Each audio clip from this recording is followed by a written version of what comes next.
హనుమత్ ప్రదక్షిణం చేసేటప్పుడు చెప్పవలసిన శ్లోకం ఏమిటో పరాశర సంహిత చెప్పింది.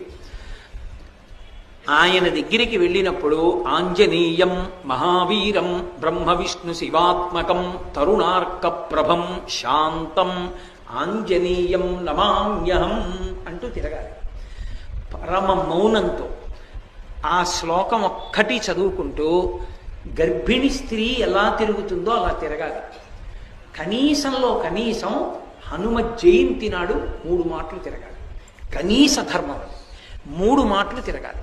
3 మాటలు తిరిగేటప్పుడు ప్రతిసారి తిరిగి వచ్చి ఒక చోట ఆగి శ్లోకం చెప్పి మళ్ళీ తిరగాలి ప్రదక్షిణంగా.